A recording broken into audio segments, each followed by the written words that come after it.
Brasília, dia 8 de janeiro de 2023. Apoiadores de Jair Bolsonaro que invadiram o Congresso cantam um hino evangélico no plenário do Senado.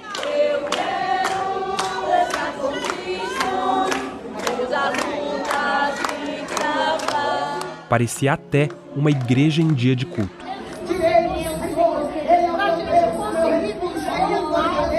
Vídeos como esses me fizeram questionar como a religião foi usada no movimento que tomou de assalto as sedes dos três poderes.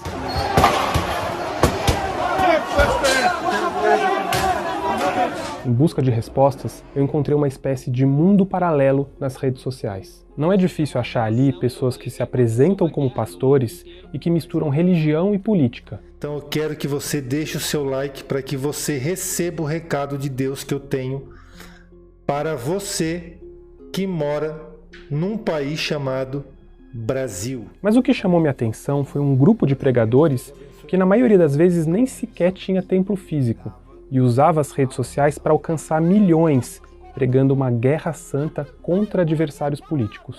Então somente marchem!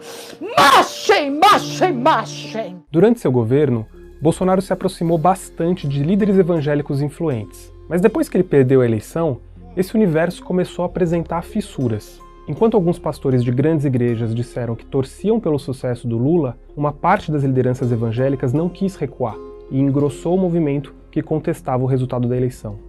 Esse vídeo gravado em 15 de novembro, numa manifestação que bloqueou uma estrada no Espírito Santo, mostra a pastora Valdirene Moreira. Graças a Deus, nós oramos, mas nós fazemos a nossa parte, Deus faz a dele, nós fazemos a nossa parte. Como diz Eclesiastes capítulo 3, há tempo de paz e tempo de guerra. A Valdirene tem um perfil semelhante ao de outros pastores influentes no movimento bolsonarista. O principal meio de atuação de vários desses pastores não são igrejas físicas, mas sim as redes sociais. Nessas plataformas, eles municiam com discursos religiosos quem sonha com o retorno de Bolsonaro ao poder. Desde o dia 1º para cá eu venho falando. Não acabou. Está começando. E vai ficar na história de um povo que lutou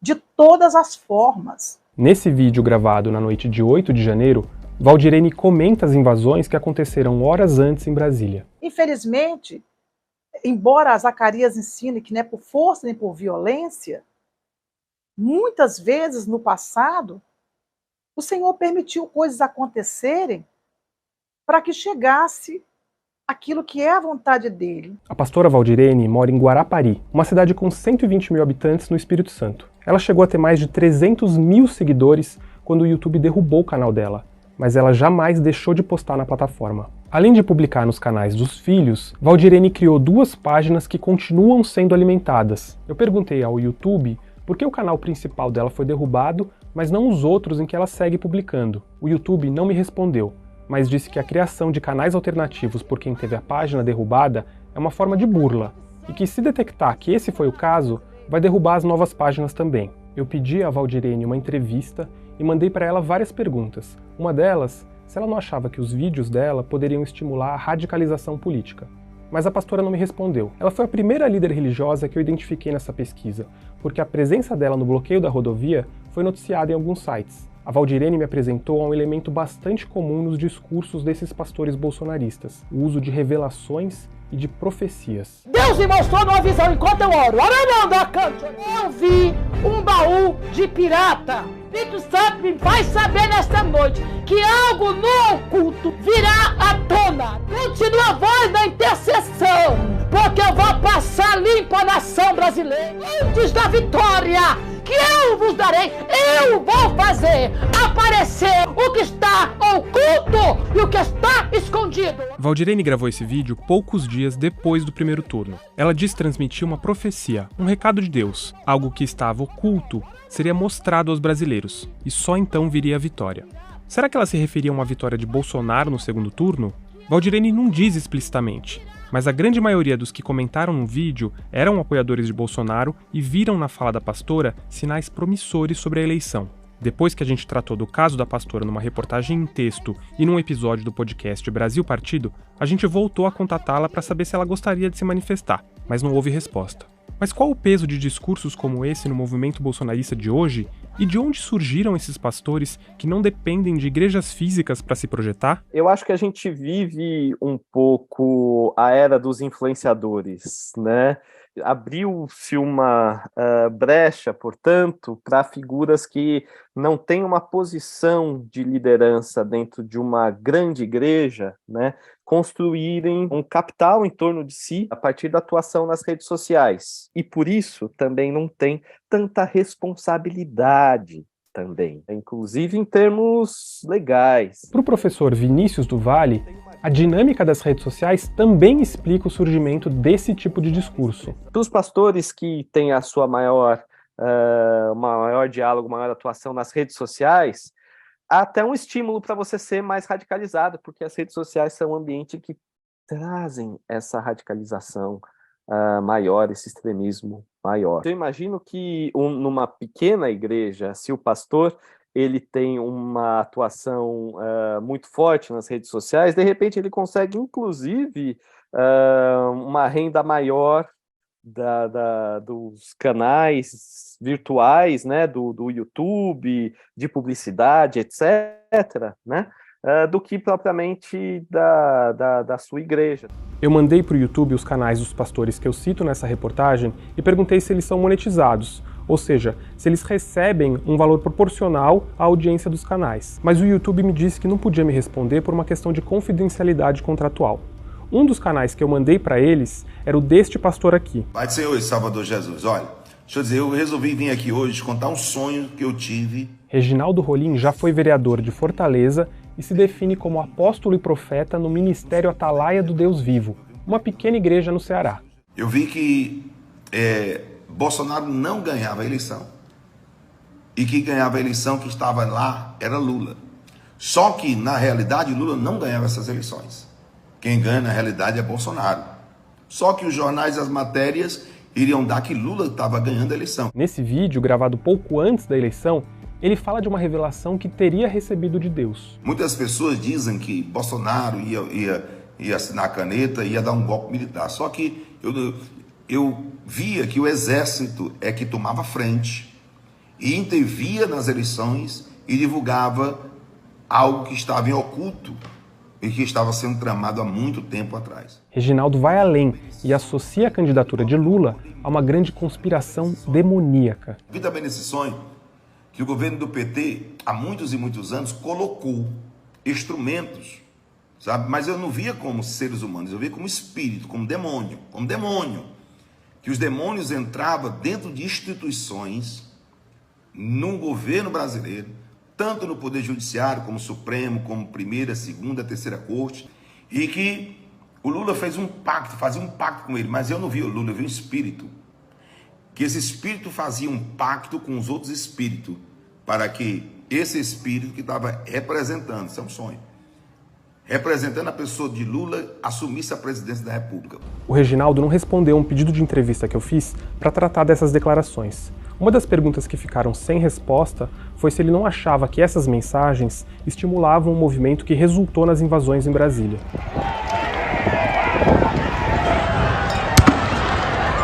Depois de veicular essas falas do Reginaldo no podcast Brasil Partido, a gente voltou a entrar em contato perguntando se ele queria se posicionar. Ele não respondeu, mas numa live que o pastor fez depois que o episódio foi ao ar, ele disse que o tempo da política tinha passado e que agora só pregaria a palavra de Deus. Mas como foi que a política brasileira virou tema de profecias e revelações divinas? Eu fiz essa pergunta a um evangélico que estuda teologia e já frequentou várias igrejas onde as profecias ocupam um papel central. Com o fenômeno da internet, meio que existe uma competição que você precisa o tempo todo estar em alta. Uma das ferramentas para que essa comunidade seja legitimada é justamente o absurdo, sabe? É você chegar até as últimas consequências de chocar mesmo, de criar uma espécie de escândalo, sabe? As pessoas olham e falam, caramba, isso que esse cara falou é muito absurdo.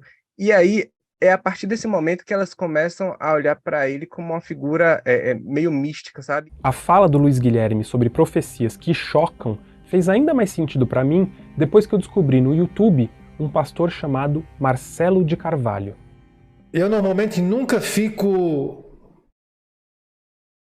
nervoso ou ansioso para fazer uma live. Nunca fico, mas essa live especificamente, eu não vou dizer nervoso nem ansioso, eu fiquei um pouquinho tenso. Tenso com o recado que Deus tem para você. Amém? Marcelo de Carvalho mora em Santa Catarina e é pastor no Ministério Ciência da Profecia. Ele tem mais de 200 mil seguidores no YouTube. A bandeira do Brasil não será mais verde e amarelo, ou verde e amarela. A bandeira do Brasil vai mudar as suas cores. Já mandaram fazer as novas bandeiras do Brasil. As novas bandeiras do Brasil serão vermelhas. Esse vídeo foi gravado no início de janeiro. Importante dizer que o Lula nunca propôs mudar a bandeira brasileira e nem há sinais de que ele vai tentar fazer algo do tipo, ainda que o vermelho seja realmente uma cor associada à esquerda mundialmente. Mas a fala do pastor fica ainda mais gráfica. Deus mostrou o mapa do Brasil e Deus mostrou rachaduras em todos os lugares do mapa do Brasil. Deus mostrou as árvores sendo engolidas por essas rachaduras. Significa que o Brasil será destruído. Você está ouvindo o que eu estou falando? Tem uma diferença grande entre o discurso do pastor Marcelo e o de outros líderes religiosos que eu achei nessa pesquisa. Os outros pastores falam de cenários em que Deus intervém para botar o Brasil em rumos que eles consideram corretos. Já o Marcelo descreve uma situação bem mais sombria, em que Deus decide punir o Brasil por causa da eleição. O Brasil está derrotado. Você tem alguma esperança? Eu estou matando a tua esperança hoje. Deus está mandando eu matar a tua esperança hoje. Mas eis que nesse cenário de desesperança e punição divina narrado pelo pastor, surge uma saída. Esse é o curso Como se Preparar e Sobreviver ao que está vindo. Um curso que eu lancei no dia 2 de outubro. Diante dessa sentença que Deus deu, Deus me mandou fazer o seguinte. O curso estava concluído, certo? Mas agora, em função do novo governo, em função do que Deus mostrou, Deus colocou no meu coração fazer o seguinte. Eu vou começar a acrescentar materiais dentro desse curso. Ele tem o valor de 389 ou 12 vezes de R$38. Parcelado, você consegue parcelar apenas no cartão de crédito. Ou seja, o Marcelo diz que Deus vai destruir o Brasil, mas que quem pagar R$389 para fazer esse curso pode escapar. Eu mandei um e-mail para o pastor Marcelo com várias perguntas sobre essa gravação e sobre o curso dele. Então ele tirou o vídeo do ar e respondeu dizendo que, na verdade, as revelações não eram dele, mas de outra pessoa. Mas veja de novo este trecho em que ele diz claramente que recebeu as mensagens de Deus. Há 2 dias atrás, eu estava na madrugada, era por volta de mais ou menos 1h30, 1h20 da madrugada,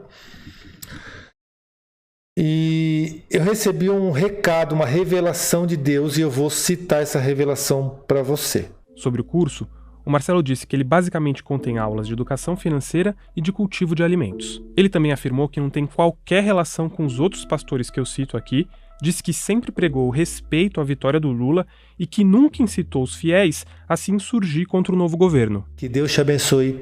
Até o próximo vídeo. Até a próxima live. Em nome do Senhor dos Exércitos. Em nome do Senhor Jesus Cristo. Depois de ver vários vídeos como esse, eu perguntei ao YouTube se eles sabem que sua plataforma tem sido usada para difundir discursos religiosos que podem alimentar a violência política no Brasil. Também perguntei o que a empresa está fazendo para impedir isso. Uma porta-voz do YouTube então me telefonou.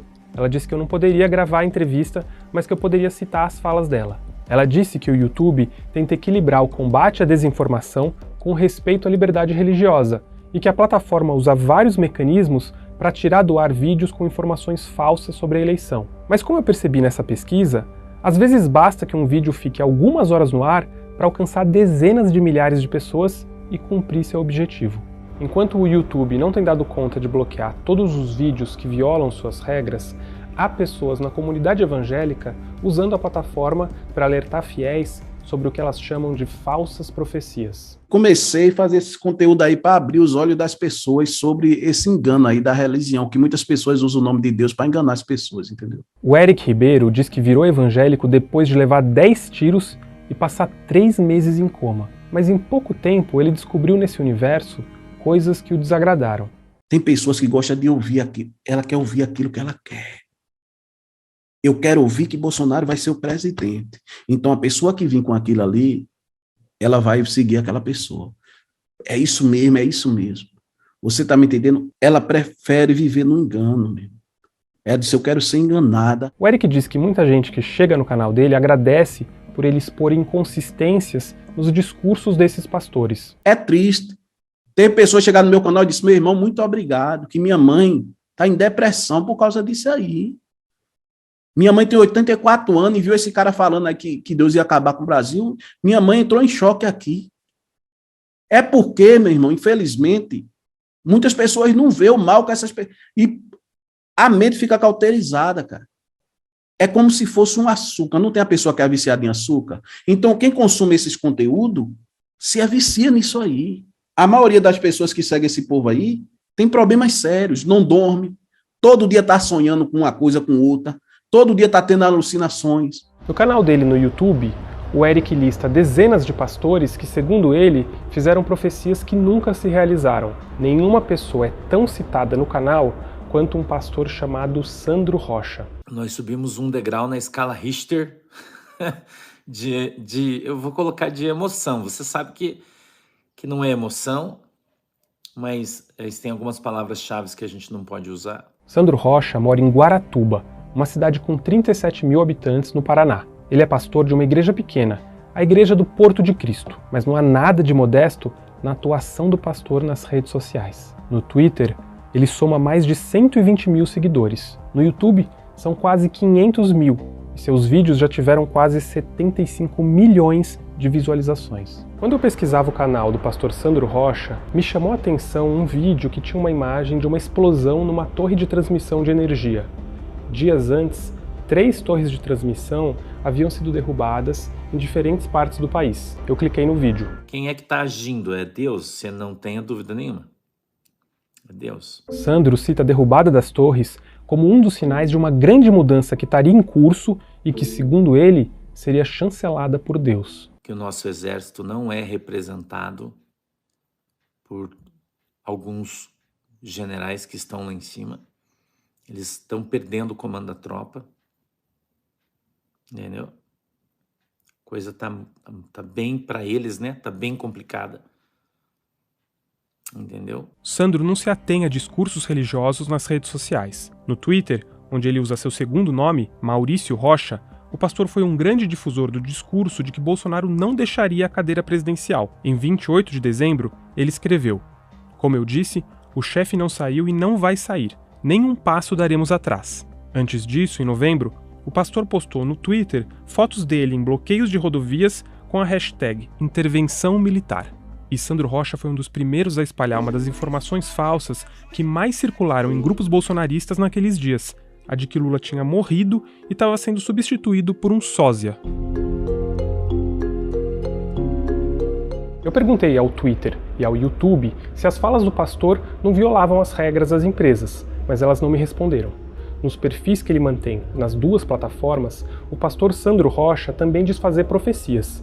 São dele alguns dos vídeos mais impactantes que eu encontrei nessa pesquisa. Eu vi o STF, eu vi como se fosse uma caverna embaixo, né? Caverna do pirata embaixo, com um monte de barril de pólvora amarrado um no outro com estopim. Nessa gravação de 2020, Sandro fala com o ativista bolsonarista Oswaldo Eustáquio, que foi preso naquele ano acusado de organizar atos antidemocráticos. O Oswaldo Eustáquio diz que a prisão foi arbitrária e que não havia denúncias de crimes contra ele. Na conversa com Eustáquio, Sandro Rocha fala de uma suposta revelação sobre o Supremo Tribunal Federal que ele diz ter recebido de Deus. Ali explodiu uma bomba, ficou a mesma coisa, como se explodisse uma bomba atômica, assim, e fica tudo preto, queimado, e não fica nada, assim, fica só carvão no chão, né? Então essa foi a visão que eu tive, só carvão, e eu via 4 forcas e 4 pessoas enforcadas nessa forca, não? Mais uma vez eu vou dizer, não sei quem são, né? Ou quem eram, quem estavam ali, eu não sei. Foi uma visão que eu tive. e o Espírito Santo frisava para mim, dizendo assim, ó, todos acham que são 3, mas vão ser 4. Nesse trecho, o pastor fala de outra suposta revelação, essa sobre o Congresso. Desta vez, ele levantava a espada e estava na posição de ataque. E quando ele entrava, ele entrou no Congresso, esse anjo. Eu vi ele entrando. Né? E tinha sangue no chão. Eu vi sangue no chão. Né? Então, no Congresso, eu vi esse anjo, um anjo de Deus, né? Um anjo de Deus. E o anjo com a espada em posição de ataque. Sim. Vai entrar no Congresso também. A última suposta visão do pastor é sobre o exército. E eu vi eles marchando e faziam um grande barulho na rua, né? E vai começar aqui no sul. Vou avisar você já, porque quando acontecer você vai saber que eu te falei, né? Eu vou dizer mais uma coisa para você aí. Muita gente vai morrer, Oswaldo. Vai haver uma guerra no Brasil. O Espírito Santo disse para mim claramente, ele disse, irmãos vão matar irmãos. Teremos uma revolução no Brasil. Vai ser uma guerra. Existem grupos, escuta que eu vou falar, está no vídeo. Se você ouvir o vídeo com atenção, você vai ouvir. Grupos armados esperando a hora para que isso aconteça. Vamos, gente! Vamos! Explosão no Supremo, ataque ao Congresso e o exército marchando nas ruas. Difícil não ver na fala do pastor o roteiro desejado por muitos que invadiram as sedes dos 3 poderes. Eu mandei um e-mail ao Sandro perguntando se essas falas não estimulavam a violência. Também perguntei sobre profecias dele que jamais se realizaram, como a de que Bolsonaro não deixaria o poder. Mas o pastor não me respondeu. Agora vai ser luta aí, você já sabe disso, né? Todo mundo, cada um no seu canto lutando aí. Agora não tem ninguém sem luta, né? Não é? Agora não tem ninguém que não vá lutar. Depois da veiculação do podcast, eu voltei a entrar em contato com o pastor, oferecendo um espaço para que ele se pronunciasse. Não houve resposta e o pastor me bloqueou no Twitter. Mas ele se manifestou numa live no canal dele. Sandro Rocha chamou nossa reportagem de tendenciosa, porca e suja, e disse que ela se levantava contra a liberdade religiosa dele. Depois, no dia seguinte, ele fez outra live dizendo que nossa reportagem tinha sido orientada por algum pastor que estaria com inveja do sucesso dele nas redes. Mas não foi assim que eu cheguei ao Sandro Rocha. Eu estava pesquisando na internet por profecias sobre política, e ele é simplesmente um dos maiores produtores desse tipo de conteúdo no YouTube. Mas o que separa discursos de um líder religioso de ações antidemocráticas? E quais são os limites entre liberdade religiosa e a proteção ao Estado de Direito? Quando você começa a incitar os fiéis à prática de crimes, você ultrapassa os limites de uma liberdade religiosa. Porque todo direito fundamental, ele tem como característica não ser ilimitado. Se nós temos a liberdade religiosa, nós também temos a liberdade de todos os cidadãos brasileiros de poderem contribuir com o Estado social e democrático e de direito vigente e não sofrer intimidações. Eu mandei a Celeste os vídeos dos pastores. Ela me disse que, como não atua no caso, não se sente à vontade para opinar se há crimes envolvidos, mas ela entende que os vídeos precisam ser analisados pelos investigadores dos atos de 8 de janeiro para que se avalie se eles se enquadram na lei antiterrorismo ou em outros crimes do Código Penal. O movimento bolsonarista que invadiu as sedes dos 3 poderes não é formado só por religiosos, mas é inegável que parte desse movimento abraçou conceitos religiosos, como a ideia de que há uma disputa do bem contra o mal, de que coisas improváveis podem acontecer a qualquer momento e de que há uma grande trama oculta às pessoas comuns. A atuação desses pastores joga a luz num debate global sobre liberdade de expressão nas redes sociais. Como agir nos momentos em que a liberdade religiosa se choca com outros direitos? A moderação dessas plataformas deve continuar apenas nas mãos das empresas que as gerenciam?